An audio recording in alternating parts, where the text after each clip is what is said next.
idol, kalakad sa mapagpalang araw sa atin lahat ulit mga idol. Ngayon gagawa tayo ulit ng herbal, gamot sa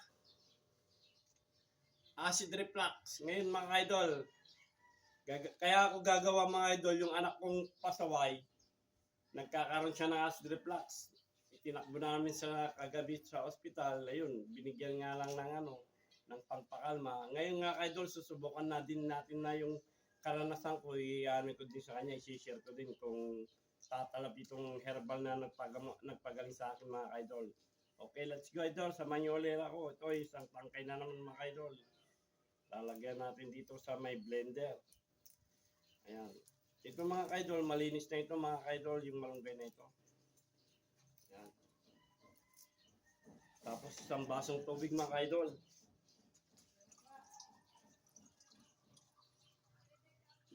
Dahil first time ng aking anak mga idol, kalahati muna, baka manibago yung tiyan niya, no, mga idol. Kalahating tubig muna, lalagay natin. Yan.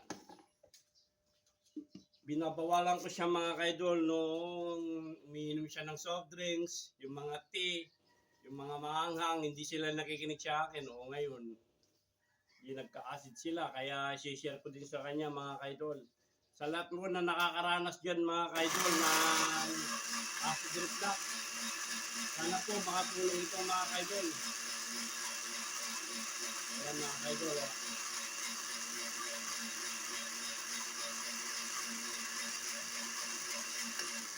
Mga idol, pwede na. Mga idol, huwag kayong mawawalan ng pag-asa sa mga nakakaranas ng acid reflux o kaya GERD. Share ko lang po ito mga idol, labanan nyo mga idol. Ito yung herbal na binigay ng Panginoon na gamot na nagpagaling sa akin mga idol. Yan. So mga idol ha, kalahati lang kasi first time ng aking anak. O, dito ka na. O, silmin mo. Yan mga idol o. Yan, purong-puro mga idol ha. Yan, purong-puro. Bago siya kakain, uminom muna siya. Sige, inumin mo. Mapait talaga sa lalamunan yan.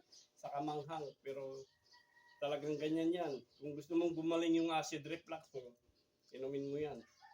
Talagang tsaga-tsaga yan. 10 days, 10 days mga ka-idol. Gumaling na yung acid reflux. So sana ganun din siya. Ayan mga ka-idol, nakakaranas siya ng acid reflux ngayon. O GERD. Ayan. Pinaano namin, pinakuhanan ng dugo kagabi. Pero yung dugo niya, normal naman mga idol, malinis naman. Ang suspitsya nga ng doktor kagabi mga ka-idol ay appendicitis na dahil sumasakit dito eh. Talagang parte yun ng acid reflux mga idol, sasakit yung tiyan mo, sasakit dito sa likod, dito sa baywang, tapos nasusuka ka, yun na yung nagsisimula sa acid reflux mga ka-idol. Lahat ng sintomas yan mga ka-idol, naranasan ko. Share ko naman mga idol yung bawal na pagkain, no? Bawal yung manghang, bawal yung mamantika, bawal yung mga soft drinks, kape, saka yung iced tea. Yan mga kadol, may pinagbabawal talaga na ano yan, na grabe yan. Ang pwede naman ng kainin mga idol, saging, skyflex, tapos yung malunggay na nilaga lang idol, itlog na nilaga, yun lang mga idol, huwag kayong kakain na yung mamamantika. Talagang binabawal yan mga idol. Ang number 1 na pagkain talaga idol, yung saging sa Yakult, Skyflex. Yan. Yan din yung isang nagpagaling sa akin mga idol. Kaya huwag kayong mawawalan mga idol ng pag-asa sa mga nakakaranas ng acid reflux o tinatawag na GERD. Gagaling at gagaling kayo sa tulong ng Panginoon. Ito lang po ang aking may share sa inyo mga idol, yung herbal na nagpagaling sa aking acid reflux. Maraming salamat mga idol. Ingat-ingat po kayo dyan. God bless.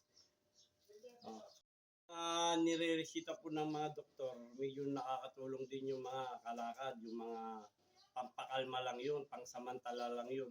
Pero itong yung malunggay mga kalakad na herbal, never na po bumalik yung acid reflux ko mga kalakad. Ito mga kalakad, nag-suffer po ako sa acid reflux na ito in 6 months. Pero nung napanood ko sa YouTube, 2 beses ko pong inano yan, nag-take. Unang-una mga kalakad yung bayabas, daon ng bayabas. Pero hindi ko po yan. Tapos nanood po uli ako sa YouTube. Ayun nga, mga kalakad, sa tulong ng Panginoon, ayan, binigay niya po yung herbal na malunggay. Ito po yung nagpagaling ng aking acid reflux. Sa ngayon mga kalakad, never ko na nararanasan yung acid reflux na yan sa tulong ng Panginoon. Kaya suggest ko lang po sa inyo, share ko lang po sa inyo, sa lahat po na nakakaranas ng acid reflux o kaya GERD, wala pong mawawala sa inyo mga kalakad kung susubukan nyo ito pong herbal ng malunggay mga kalakad. Miracle na ito mga kalakad, nakakagamot. Kaya salamat mga kalakad. Pakipanood nyo po ako sa Boy Lakad Vlog. Nandun po yung aking full video sa about sa malunggay na gamot sa acid reflux at GERD. Maraming salamat mga kalakad.